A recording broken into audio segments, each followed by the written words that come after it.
Hello students, welcome to Info Kannada. So ನಿಮ್ಗೆ ಈಗಾಗಲೇ ಗೊತ್ತಿರೋ ಹಾಗೆ IBPS ಕಡೆಯಿಂದ ಕ್ಲರ್ಕ್ ಹುದ್ದೆಗಳಿಗೆ ಅಧಿಸೂಚನೆ ಆಗಿತ್ತು. ಈ ಒಂದು ಕ್ಲರ್ಕ್ ಹುದ್ದೆಗಳಿಗೆ ಈಗಾಗಲೇ ಎಲ್ಲ ವಿದ್ಯಾರ್ಥಿಗಳು ಅರ್ಜಿಯನ್ನು ಸಲ್ಲಿಸಿದ್ದಾರೆ. ಸೊ ನಮ್ಮ ಒಂದು ಚಾನಲಲ್ಲೇ IBPS ಕ್ಲರ್ಕ್ ಅಪ್ಲಿಕೇಶನ್ ಪ್ರೋಸೆಸ್ ವಿಡಿಯೋನ ಅಪ್ಲೋಡ್ ಮಾಡಿದ್ದೀವಿ. ಸೊ ಈಗಾಗಲೇ ಎಲ್ಲ ವಿದ್ಯಾರ್ಥಿಗಳು ಅಪ್ಲಿಕೇಶನನ್ನು ಸಬ್ಮಿಟ್ ಮಾಡಿದ್ದಾರೆ. ಆ್ಯಂಡ್ ಕೆಲವೊಂದು ವಿದ್ಯಾರ್ಥಿಗಳು ತಮ್ಮ ಒಂದು ಅಪ್ಲಿಕೇಶನನ್ನು ಅಪ್ಲೈ ಮಾಡುವಾಗ ಅಪ್ಲಿಕೇಶನ್ ಪ್ರೋಸೆಸ್ಸಲ್ಲಿ ಕೆಲವು ಮಿಸ್ಟೇಕ್ಗಳನ್ನು ಮಾಡಿದ್ದಾರೆ. ಸೊ ಅಂಥ ಒಂದು ವಿದ್ಯಾರ್ಥಿಗಳು ನಮ್ಮ ಒಂದು ಅಪ್ಲಿಕೇಶನನ್ನು ಹೇಗೆ ಎಡಿಟ್ ಮಾಡುವುದು ಅಂತ ಕಾಮೆಂಟ್ನ ಮಾಡ್ತಾಯಿದ್ರು. ಸೊ ಸ್ವತಃ IBPS ಕಡೆಯಿಂದ ಅಫಿಷಿಯಲ್ ಆಗಿ ನಿಮ್ಮ ಒಂದು ಅಪ್ಲಿಕೇಶನನ್ನು ಎಡಿಟ್ ಮತ್ತು ಕರೆಕ್ಷನ್ ಮಾಡುವುದಕ್ಕೆ ಡೇಟನ್ನು ಅನೌನ್ಸ್ ಮಾಡಿದ್ದಾರೆ. ಸೊ ಈಗಾಗಲೇ ಎಲ್ಲ ವಿದ್ಯಾರ್ಥಿಗಳು IBPS ಕ್ಲರ್ಕ್ ಹುದ್ದೆಗಳಿಗೆ ಅರ್ಜಿಯನ್ನು ಸಲ್ಲಿಸಿದ್ದಾರೆ. ಯಾರೆಲ್ಲ ತಮ್ಮ ಒಂದು ಅಪ್ಲಿಕೇಶನ್ ಪ್ರೋಸೆಸ್ಸಲ್ಲಿ ಎಡಿಟ್ ಅಥವಾ ಕರೆಕ್ಷನ್ನ ಮಾಡುವುದಕ್ಕೆ ಕಾಯ್ತಾ ಇದ್ದಾರಲ್ಲ ಅಂಥ ಒಂದು ವಿದ್ಯಾರ್ಥಿಗಳಿಗೆ IBPS ಕಡೆಯಿಂದ ಕರೆಕ್ಷನ್ ವಿಂಡೋನ ಓಪನ್ ಮಾಡಿದ್ದಾರೆ. ಸೊ ನಾವು ಈ ಒಂದು ವಿಡಿಯೋಲ್ಲಿ ಯಾವ ರೀತಿ ನಮ್ಮ ಒಂದು ಅಪ್ಲಿಕೇಶನನ್ನು ಎಡಿಟ್ ಮಾಡುವುದು ಮತ್ತು ಅಪ್ಲಿಕೇಶನ್ ಫಾರ್ಮಲ್ಲಿ ಯಾವ ರೀತಿ ನಾವು ಕರೆಕ್ಷನ್ ಮಾಡುವುದು ಅಂತ ಎಲ್ಲ ಒಂದು ಇನ್ಫಾರ್ಮೇಷನನ್ನು ನೋಡೋಣ. ಅದಾದ ನಂತರ ಎಲ್ಲಿವರೆಗೂ ಕರೆಕ್ಷನ್ ವಿಂಡೋ ಓಪನ್ ಇರುತ್ತೆ ಅಂತಲೂ ಕೂಡ ನೋಡೋಣ. ಓಕೆ, ವಿಡಿಯೋ ಶುರು ಮಾಡೋದಕ್ಕಿಂತ ಮುಂಚೆ ನೀವೇನಾದರೂ ಮೊದಲನೇ ಬಾರಿ ನಮ್ಮ ಚಾನಲ್ಗೆ ವಿಸಿಟ್ ಮಾಡ್ತಾ ಇದ್ದರೆ ಈ ಕೂಡಲೇ ಚಾನಲ್ಗೆ ಸಬ್ಸ್ಕ್ರೈಬ್ ಆಗಿ ಹಾಗೂ ವಿಡಿಯೋಗೊಂದು ಲೈಕ್ ಮಾಡಿ. ಮತ್ತು ನಮ್ಮ ಟೆಲಿಗ್ರಾಮ್ ಚಾನಲ್ಗೆ ಏನಾದರೂ ಜಾಯ್ನ್ ಆಗಿಲ್ಲ ಅಂದರೆ ಡಿಸ್ಕ್ರಿಪ್ಷನಲ್ಲಿ ಟೆಲಿಗ್ರಾಮ್ ಚಾನಲ್ ಲಿಂಕ್ ಇರುತ್ತೆ. ಆ ಒಂದು ಲಿಂಕ್ ಮೇಲೆ ಕ್ಲಿಕ್ ಮಾಡಿಕೊಂಡು ನೀವು ಟೆಲಿಗ್ರಾಮ್ ಚಾನಲ್ಗೆ ಜಾಯ್ನ್ ಆಗಬೇಕಾಗತ್ತೆ. ಓಕೆ, ಬನ್ನಿ ವಿಡಿಯೋನ ಶುರು ಮಾಡೋಣ.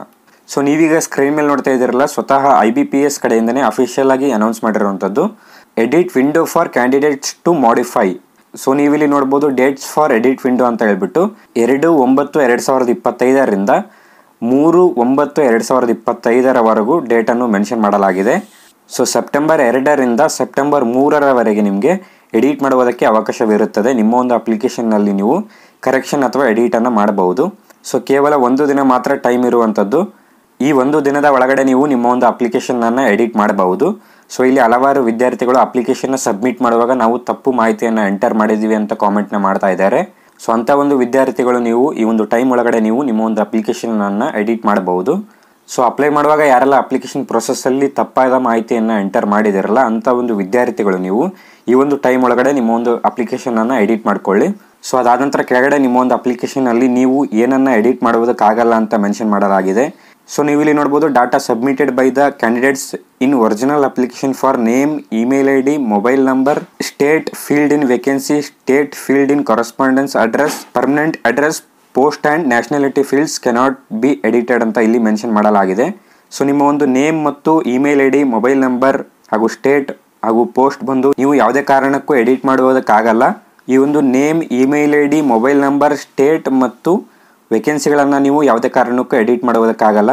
ಜಸ್ಟ್ ನಿಮ್ಮ ಒಂದು ಕೆಟಗರಿ ಮತ್ತು ಬೇರೆ ಒಂದು ಇನ್ಫಾರ್ಮೇಷನನ್ನು ನೀವು ಎಡಿಟ್ ಮಾಡಬಹುದು. ಸೊ ಅದಾದ ನಂತರ ನೀವು SC ST PWBD ವಿದ್ಯಾರ್ಥಿಗಳು ನೀವು ಎಡಿಟ್ ಮಾಡುವುದಕ್ಕೆ ನಿಮ್ಮ ಒಂದು ಕೆಟಗರಿನ ಚೇಂಜ್ ಮಾಡುವುದಕ್ಕೆ ನೀವು ಜನರಲನ್ನು ಸೆಲೆಕ್ಟ್ ಮಾಡುವುದಕ್ಕಾಗಲ್ಲ. ಜಸ್ಟ್ ನೀವು SC ST PWBD ಈ ಒಂದು ಕೆಟಗರಿಯಲ್ಲಿ ನೀವು ಚೇಂಜ್ ಮಾಡಬಹುದು. ಫಾರ್ ಎಕ್ಸಾಂಪಲ್, ನೀವು ಅಪ್ಲಿಕೇಶನ್ನ ಸಬ್ಮಿಟ್ ಮಾಡುವಾಗ SCನ ಸೆಲೆಕ್ಟ್ ಮಾಡಿದ್ರೆ ನೀವು STಗೆ ಮತ್ತು PWBDಗೆ ಚೇಂಜ್ ಮಾಡಬಹುದು, ಜನರಲ್ಗೆ ಚೇಂಜ್ ಮಾಡುವುದಕ್ಕಾಗಲ್ಲ. ಸೊ SC ST PWBD ಈ ಒಂದು ಕೆಟಗರಿಯಲ್ಲೇ ನೀವು ಚೇಂಜ್ ಮಾಡಬಹುದು. ಅದಾದ ನಂತರ ಜನರಲ್, EWS, OBC, NCL ವಿದ್ಯಾರ್ಥಿಗಳಿಗೆ ನೀವು ಯಾವುದೇ ಒಂದು ಕೆಟಗರಿನ ಚೇಂಜ್ ಮಾಡಬಹುದು. ಈ ಒಂದು ಕರೆಕ್ಷನ್ ವಿಂಡೋ ಅಲ್ಲಿ ಯಾವುದೇ ಕೆಟಗರಿಗೋಸ್ಕರ ನೀವು ಚೇಂಜ್ ಮಾಡಬಹುದು. ಎಡಿಟ್ ಮಾಡುವುದಕ್ಕೆ ಸಿಂಪ್ಲಿ ನೀವು ಈ ಒಂದು IBPS ಅಫಿಷಿಯಲ್ ವೆಬ್ಸೈಟ್ಗೆ ನೀವು ಲಾಗಿನ್ ಆಗಿ ಅಪ್ಲಿಕೇಶನ್ ಪೇಜ್ಗೆ ನೀವು ಲಾಗಿನ್ ಆಗಿ ಅಲ್ಲಿ ನಿಮ್ಮ ಒಂದು ಅಪ್ಲಿಕೇಶನನ್ನು ನೀವು ಎಡಿಟ್ ಮಾಡಬಹುದು. ಆ್ಯಂಡ್ ಕರೆಕ್ಷನ್ ಮಾಡ್ತಾ ಇರುವಂಥ ವಿದ್ಯಾರ್ಥಿಗಳಿಗೆ ಇಂದಿನ ಒಂದು ಅಪ್ಲಿಕೇಶನ್ ಫೀ ಬಂದು ರೀಫಂಡ್ ಆಗುವುದಿಲ್ಲ. ಮತ್ತು ಕರೆಕ್ಷನ್ನ ಮಾಡುವುದಕ್ಕೆ ನಿಮಗೆ 200 ರೂಪೀಸ್ ಎಕ್ಸ್ಟ್ರಾ ಫೀ ಇರುತ್ತೆ. ಯಾರೆಲ್ಲ ವಿದ್ಯಾರ್ಥಿಗಳು ಕರೆಕ್ಷನ್ನ ಮಾಡ್ತಾ ಇದ್ದಾರಲ್ಲ ನಿಮ್ಮ ಒಂದು ಅಪ್ಲಿಕೇಶನಲ್ಲಿ ಅಂಥ ಒಂದು ವಿದ್ಯಾರ್ಥಿಗಳಿಗೆ 200 ರೂಪೀಸ್ ಎಕ್ಸ್ಟ್ರಾ ಚಾರ್ಜಸ್ ಇರುತ್ತೆ. ಸೊ ನೆನಪಲ್ಲಿ ಇಟ್ಕೊಳ್ಳಿ, ನಿಮ್ಮ ಒಂದು ಅಪ್ಲಿಕೇಶನನ್ನು ಎಡಿಟ್ ಮಾಡುವುದಕ್ಕೆ ನಿಮಗೆ 200 ರೂಪೀಸ್ ಎಕ್ಸ್ಟ್ರಾ ಚಾರ್ಜಸ್ ಇರುತ್ತೆ. ಸೊ ಯಾರೆಲ್ಲ ವಿದ್ಯಾರ್ಥಿಗಳು ಅಪ್ಲಿಕೇಶನ್ನಲ್ಲಿ ಏನೇನೋ ಎಡಿಟ್ ಮಾಡಬೇಕು ಅಂದ್ಕೊಂಡಿದ್ದಾರಲ್ಲ ಅಂಥ ಒಂದು ವಿದ್ಯಾರ್ಥಿಗಳು ನೀವು ಸೆಪ್ಟೆಂಬರ್ 2 ನೀವು ನಿಮ್ಮ ಒಂದು ಅಪ್ಲಿಕೇಶನಲ್ಲಿ ಎಡಿಟ್ ಮಾಡಬಹುದು. ಓಕೆ, ಐ ಹೋಪ್ ಅರ್ಥ ಆಗಿದೆ ಅಂದ್ಕೊಂಡಿದ್ದೀನಿ. ಈ ಒಂದು ವಿಡಿಯೋನ ನಾನು ಇಲ್ಲಿಗೆ ಕಂಪ್ಲೀಟ್ ಮಾಡ್ತಾ ಇದ್ದೀನಿ. ವಿಡಿಯೋದ ಬಗ್ಗೆ ಏನಾದರೂ ಡೌಟ್ಸ್ ಇದ್ದರೆ ಕೆಳಗಡೆ ಕಾಮೆಂಟ್ ಹಾಕಿ. ಮತ್ತು ಇದೇ ರೀತಿ ಅಪ್ಡೇಟ್ಸ್ಗೋಸ್ಕರ ನಮ್ಮ ಚಾನಲ್ನ ಸಬ್ಸ್ಕ್ರೈಬ್ ಮಾಡಿ ಅಂತ ಹೇಳ್ತಾ ಮತ್ತೆ ಸಿಗೋಣ ಮುಂದಿನ ವಿಡಿಯೋಲ್ಲಿ.